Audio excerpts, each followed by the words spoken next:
Hello everyone, welcome to my presentation. My name is Ruiying Li. I'm a PhD student from Wuhan University and the University of Groningen.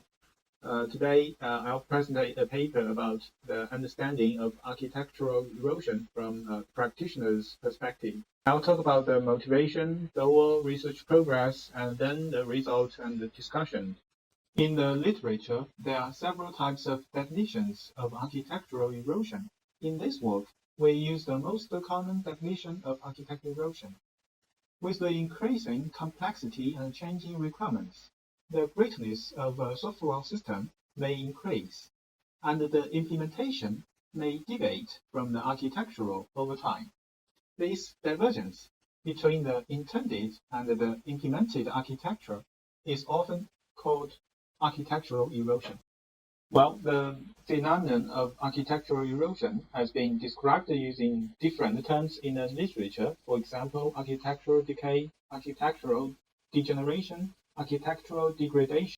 There is little knowledge about the current state of practice of architectural erosion from the perspective of practitioners. So our goal is to understand how developers discussed about architectural erosion in practice. Here is the 4 research questions of our work. And I will give a detailed explanation about the 4 research questions. We conducted this study in 5 steps. First, we searched in Google using search terms, for example, popular ranking top online developer communities. We removed the duplicated and less relevant sites and selected the top 8 ranked communities. Then we filled out 2 communities. That is Stack Exchange and GitHub, because Stack Overflow is the largest sub-website of Stack Exchange that is geared towards software development and programming. Thus, to avoid the duplicate search results, we exclude the Stack Exchange and retain the Stack Overflow. And we found that there are a large number of search results from issues and commits on GitHub, but a very low percentage related to architectural erosion. So we also exclude GitHub. We did a parallel study and used a search query to find a relevant post, which contains 28 search terms. We manually check the collected posts to ensure their relevance for answering the RQs. After data filtering, we finally obtained 80 posts. Then, from the available information of the post, we identified the 38 practitioners who have the knowledge of architectural erosion. Then we contacted the 38 practitioners and sent each practitioner 2 invitations. The first one was for answering the survey, and the second one for participating in a one-to-one interview.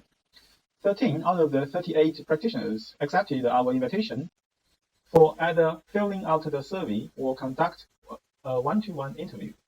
Here are the results of our RQs. Through this RQ, we invest what terms and aspects are used by developers to discuss the phenomena of architectural erosion and how they describe the manifestation of architectural erosion in practice. That is, erode, erosion, degrade, degradation, and decay. We found the developers usually describe architectural erosion in 4 perspectives: structure, quality, maintenance, and evolution. Here are the results of RQ2. We collected and classified the causes of architectural erosion into 2 types: technical factors and non-technical factors. Here are the consequences of architectural erosion from perspective discussion, which include the 6 consequences. Architectural erosion will make the system hard to understand and maintain, lead to runtime quality degradation, spend more money to refactor, slow down the development speed, and make the source code become a big ball of mud. It will also cause high turnover rate. Here are the tools we collected from the result. The tools can be used to detect the symptom of architectural erosion and practically identify the issues in the architecture that can be considered a symptom of architectural erosion. Note that none of the tools claims to specifically identify architectural erosion per se. We also found some practice applied to identify architectural erosion. For example, the dependency structure matrix, software composition analysis techniques, architectural conformance checking, architectural monitoring techniques. Here are the results of RQ4. The measures are employed to control architectural erosion in software development. We present the 5 measures here. Architectural assessment refers to the assessment process through the life cycle during architectural design, during architectural implementation, and architectural evolution. Periodical maintenance refers to regular activities aimed to keep the system clean and run smoothly. Architectural simplification means when architectural complexity increasing and becoming uncontrollable, we can simplify the system architecture and deliberately control the system size and complexity. Architectural restructuring is a drastic but effective way. Restructuring the original architecture to satisfy the new requirement and keeping the system run smoothly may require enormous time and effort. Here are the discussion and some takeaways of our study. From RQ1, we can know that architectural erosion manifests through structural issues, but it often causes problems when it affects both runtime qualities and design time qualities. From RQ2, practitioners need to pay more attention to the integrity of architecture when architectural changes happen. It is very important to have a good culture of communication and improving management skills, for example, improving the training and education of developers. Besides, raise awareness about the grave consequence of architect erosion, which also requires actions from the management level. From RQ3 and 4, we would advocate for the need of dedicated tools and methods for detecting architectural erosion. We hope practitioners can further explore the benefits and the limitations by applying the measures in order to handle architectural erosion in practice. To summarize, we presented the description of architectural erosion from developers' perspective. We investigated the causes and the consequences of architectural erosion. Then we gave the tools and practice for indirectly detecting architectural erosion, as well as measures for addressing architectural erosion. In the future, we plan to identify the symptom of architectural erosion in open source software projects. Thank you.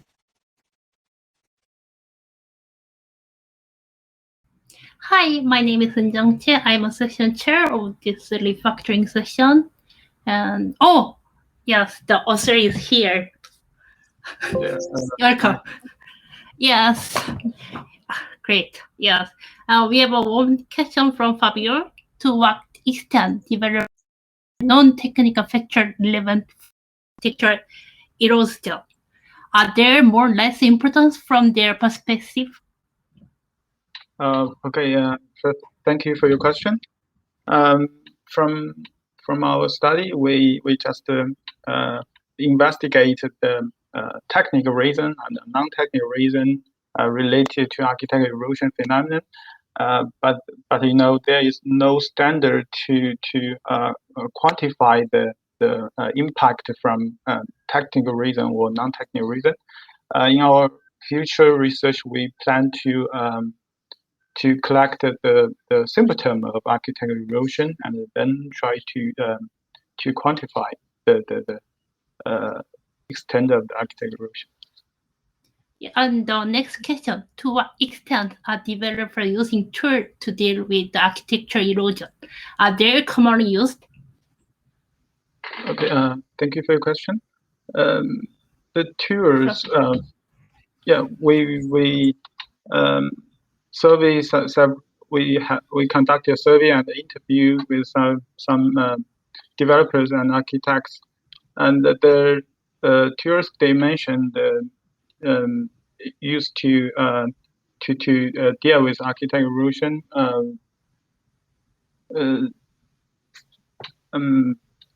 We don't find the dedicated tools to identify the architectural erosion from our result, but to some extent we think the tools can help to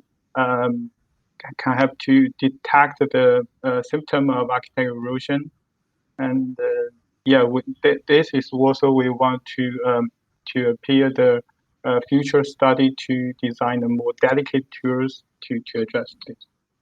Yeah, thank you for the answers. So we can keep discussing at the discussion room, and maybe I think it's okay. We have 30 minutes left, so I want to finish earlier. Yes, and thank you.